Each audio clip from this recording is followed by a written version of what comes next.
আমরা পশ্চিমবঙ্গের একটি সংকটকালে আমরা যেখানে মিলিত হয়েছি।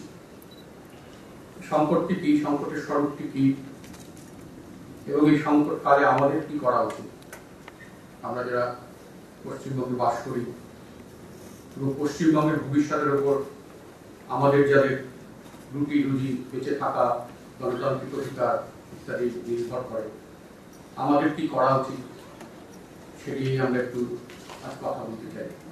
প্রথমে একটি বিষয়ে পরিষ্কার করে দেওয়া ভালো, এই প্রবুদ্ধ সভা যখন আহ্বান করা হয় এবং তার জন্য বিভিন্ন জনকে আমি যখন বলেছিলাম,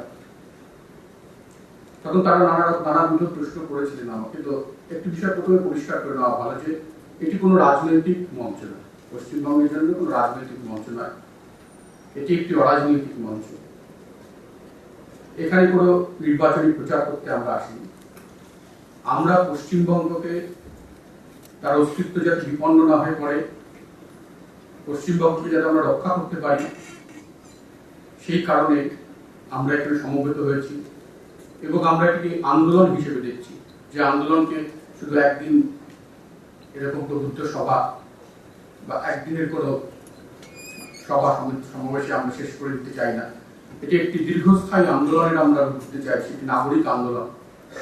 পশ্চিমবঙ্গের সমস্ত মানুষ যারা পশ্চিমবঙ্গকে ভালোবাসেন, যারা চান পশ্চিমবঙ্গের ভবিষ্যৎ সুরক্ষিত হোক, আমরা চাই তারা এই আন্দোলনে যোগদান করুন। সেই উদ্দেশ্য নিয়ে আজকে সভার আয়োজন। আমাদের সভার যে আমরা যে সভাটি, এই প্রবুদ্ধ সভা ডাকার কথা যখন চিন্তা করলাম, তার বেশ কিছু আগে থেকে আমরা ভাবছিলাম পশ্চিমবঙ্গ আজ থেকে 10, 15, 20 বছর পর পশ্চিমবঙ্গের অস্তিত্ব সত্যি থাকবে কিনা, পশ্চিমবঙ্গের অস্তিত্বের যে সংকটে পড়তে চলেছে পশ্চিমবঙ্গের অস্তিত্ব, এবং এই পশ্চিমবঙ্গ মুক্ত চিন্তার স্থান হিসেবে আর বিবেচিত হবে কিনা, সেটি আমাদের ভাবিয়ে তুলছিল। তা তো আপনাদেরও অনেককে ভাবিয়ে তুলেছে। এবং আমরা মনে করেছি যে এই সংকটের মুহূর্তে বিচ্ছিন্ন দ্বীপের মতো নিজেরা যদি নিজেদের ভিতর আবদ্ধ করে রাখে, গণ্ডির ভিতর আবদ্ধ করে রাখে নিজেদের, তাহলে সেটা আমাদের পরবর্তী প্রজন্মের কাছে আমরা পাপী হিসেবে চিহ্নিত হয়। সে পাপের দায়ভার যেন আমাদের আর বহন করতে না হয়। আমরা চেয়েছি যে প্রত্যেকে এই সংকটটিকে বুঝুন, অনুধাবন করুন এবং প্রত্যেকে এগিয়ে আসুন পশ্চিমবঙ্গকে বাঁচাতে। আমাদের পশ্চিমবঙ্গের জন্য যে আমরা যে আন্দোলন শুরু করতে চাইছি, তার মূল কথাটি হল যে পশ্চিমবঙ্গকে আমরা পশ্চিম বাংলাদেশ হতে দেব না। আপনারা সকলেই জানেন গত বেশ কয়েক বছর ধরে পশ্চিমবঙ্গে যে একটি শক্তি মাথাচাড়া দিয়ে উঠছে এবং পশ্চিমবঙ্গকে টুকরো টুকরো করতে, বিচ্ছিন্ন করতে তারা সক্রিয় হয়ে উঠছে। পশ্চিমবঙ্গের জন্মের ইতিহাস আপনারা অনেকেই জানেন, প্রায় সবাই জানেন, আমি সেই ইতিহাসে বিস্তারিত যাচ্ছি না।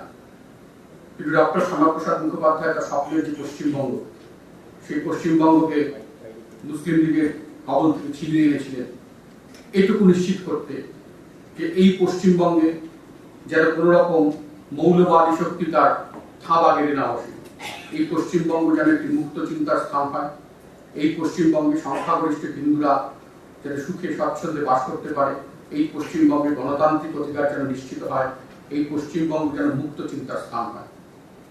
স্বাধীনতার পর 7 দশক থেকে গেছে, 70 বছর অতিক্রান্ত করে পশ্চিমবঙ্গের কি অবস্থা আমরা দেখছি আপনারা জানেন। সম্প্রতি কয়েকজন মুসলিম নেতা এখানে হুঙ্কার দিয়ে বলেছেন যে আমরা 27% আমরা ঠিক করব পশ্চিমবঙ্গে সরকার কি করবে। আমরা এই পশ্চিমবঙ্গ চাই।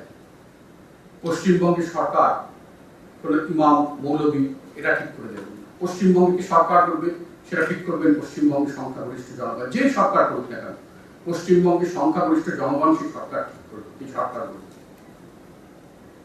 এইগুলো কিন্তু হচ্ছে অশরী সংকেত, আপনারা নিশ্চয়ই জানেন, অনেকেই জানেন।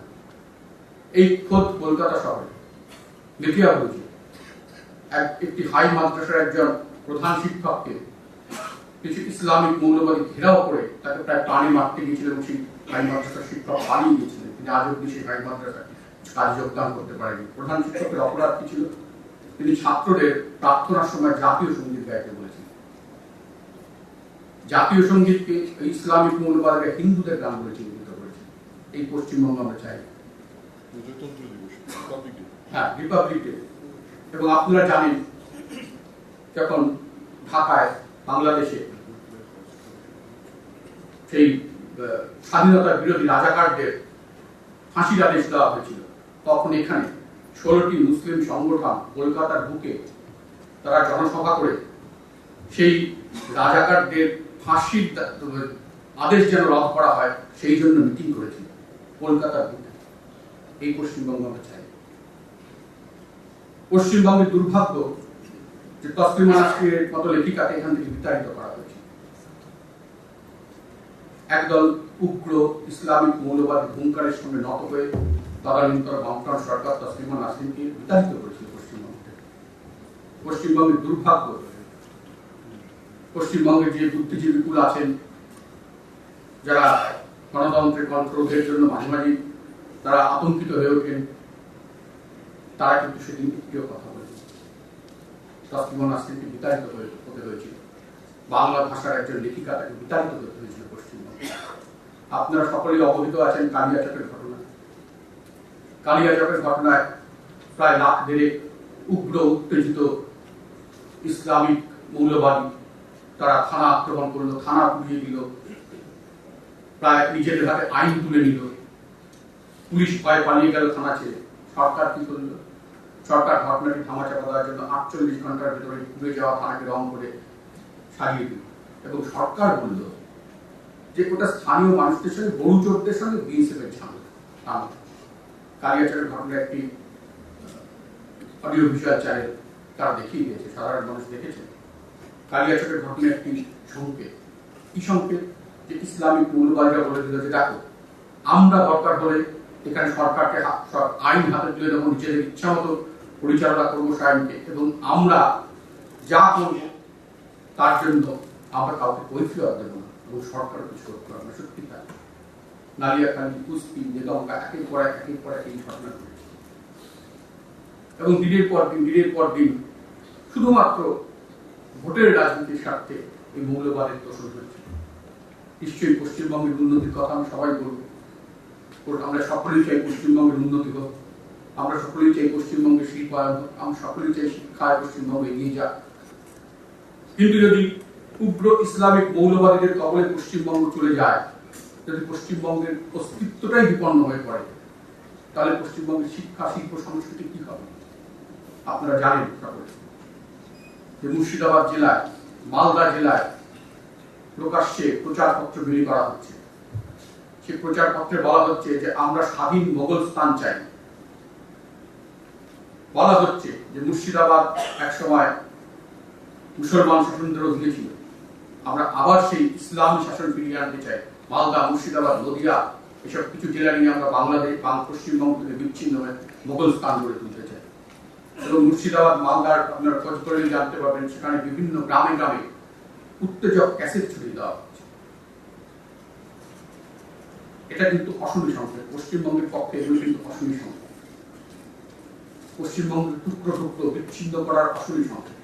এবং দুর্ভাগ্য, আপনি ইসলামিক মৌলবাদীদের চিনতে পারবেন, তাদের মদতদাতা আইএস বা জামাতে ইসলাম, তাদের আপনি চিনতে পারবেন, তাদের চিহ্নিত করতে পারবেন, কিন্তু চিহ্নিত করা যায় না এমন শক্তিও পশ্চিমবঙ্গে সক্রিয়। আপনারা কি সেই পশ্চিমবঙ্গ চেয়েছিলেন যে পশ্চিমবঙ্গের মাটি থেকে আজাদ কাশ্মীরের আহ্বান, স্লোগান? আপনারা কি সেই পশ্চিমবঙ্গ চেয়েছিলেন যে পশ্চিমবঙ্গে বিবেকানন্দের মতো মনীষীকে অপমানিত হতে হয়, অপমান করে স্লোগান দেওয়া হয়? সেই পশ্চিমবঙ্গ চেয়েছেন আপনারা কখনো? আপনারা কি কখনো সেই পশ্চিমবঙ্গ চেয়েছেন যে পশ্চিমবঙ্গ থেকে দাবি উঠবে যে কোচবিহারকে আলাদা করে দাও, কেরালকে স্বাধীন করো, ভারতবর্ষকে টুকরো টুকরো করে দাও? সেই পশ্চিমবঙ্গকে আপনারা চেয়েছিলেন? পশ্চিমবঙ্গে সেই আওয়াজ উঠছে। পশ্চিমবঙ্গের ভবিষ্যতের পক্ষে এগুলি অশনি সংকেত। আমরা যদি মনে করি যে আমরা এখন সতর্ক হব না, সচেতন হব না, যেমন সচেতন দেশভাগের পূর্বে আমাদের হিন্দু নেতারা হন, তার পরিণাম নোয়াখালী, তার পরিণাম গ্রেট ক্যালকাটা কিংস, তার পরিণাম লক্ষ লক্ষ পূর্ববঙ্গে লক্ষ লক্ষ হিন্দু পরিবার উদ্বাস্ত হয়ে এখানে চলে আসা, যদি আমরা সতর্ক না হই, আরেকবার যদি সতর্ক না হই, তাহলে পশ্চিমবঙ্গে আজকে যারা আমরা খুব নিশ্চিন্তে বসবাস করছি ভাবছি, তারা যে ভবিষ্যতে ঝাড়খণ্ড বা পাটনার রেল স্টেশনে রাত কাটানোর এমন কোনো নিশ্চয়তা আছে। ফলে এই আন্দোলন শুধু যে আমরা কজন মিলে করছি, আমাদের ব্যক্তিগত আন্দোলন এমন ভাববেন না। এই আন্দোলনটা প্রত্যেকে যারা পশ্চিমবঙ্গকে ভালোবাসেন, যারা চান পশ্চিমবঙ্গ তার ঐতিহ্য নিয়ে, তার মুক্ত চিন্তার ঐতিহ্য নিয়ে বেঁচে থাকুক, পশ্চিমবঙ্গ যেন পশ্চিম বাংলাদেশ না হয়ে যায়, ভারত থেকে বিচ্ছিন্ন না হয়ে যায়, পশ্চিমবঙ্গের ঐতিহ্য শিক্ষা সংস্কৃতি ধ্বংস না হয়ে যায়, সেই পশ্চিমবঙ্গ থাকুক, তাহলে আপনারা সবাই এগিয়ে আসবেন, এই আন্দোলনে সামিল হবেন। এবং আমি কতটুকু বিশ্বাস করি যে যদি সবাই এগিয়ে আসে, মানুষের শক্তি সব থেকে বড় শক্তি, জনগণের শক্তি সব থেকে বড় শক্তি, সেই জনগণের শক্তি যদি জাগ্রত হয়, তাহলে পশ্চিমবঙ্গ কেউ বিচ্ছিন্ন করতে পারবে। আরো জানবেন এই যে ধরুন কেমন ভাবে এখানে এই উগ্র মৌলবাদকে ছড়িয়ে দেওয়া হচ্ছে মাদ্রাসা শিক্ষা ব্যবস্থা। এখানে তো মিশনারি স্কুল আছে, তারা কিন্তু সেগুলো চার্চগুলো চালায়, তারা কিন্তু এখানকার মূল যে পাঠ্যক্রম তার সঙ্গে সেটা মেনেই কিন্তু তারা এখানে পড়াশোনা করে। তো মাদ্রাসাগুলিতে কেন এই দাবি আমরা তুলব না যে মাদ্রাসাগুলিতে মূল পাঠ্যক্রম মেনেই পড়াশোনা করানো হোক, সেখানে কেন আলাদা করে তাদের জন্য আলাদা করে একটা পাঠ্যক্রম চালু হয়? দেশের মূল পাঠ্যক্রমের সঙ্গে তারা কেন যোগ দেবে না? কেন সেখানে বৈজ্ঞানিক বিজ্ঞান ভিত্তিক পড়াশোনা হবে না? এই দাবি আমরা কেন তুলতে পারবো? এই দাবি তোলা উচিত। এই দাবি শুধু যে পশ্চিমবঙ্গকে বাঁচানোর জন্য নয়, এই দাবি হচ্ছে পশ্চিমবঙ্গের প্রতিটি মানুষ যাতে ঠিকঠাক শিক্ষার আলোটি পায়। সেই জন্য আপনারা জানেন নিশ্চয়ই, আমি নিজে দেখেছি ব্যক্তিগতভাবে বেলডাঙ্গার গ্রামে গ্রামে সেখানে ইসলামিক মৌলবাদরা এত সক্রিয়, বাচ্চাদের পোলিও খাওয়াতে দেওয়া হয় না। এই পশ্চিমবঙ্গ চেয়েছিলাম আমরা? এই পশ্চিমবঙ্গ তো চাই। আমরা চেয়েছিলাম মুক্ত চিন্তার স্থান একটি পশ্চিমবঙ্গ, যেখানে সকলে মুক্ত চিন্তা করতে পারবেন, যেখানে সকলে শিক্ষা দীক্ষা সমান অধিকার পাবেন, মুক্ত চিন্তা যেখানে থাকবে, বিজ্ঞান ভিত্তিক শিক্ষা যেখানে থাকবে, যেখানে কোনো মৌলবাদী ধর্মীয় মৌলবাদ যেখানে কোনো প্রশ্রয় পাবে না, সেই পশ্চিমবঙ্গকে আমরা চেয়েছিলাম। কখনই দূরদৃষ্টি সম্পন্ন ছিলেন শ্যামাপ্রসাদ, যখন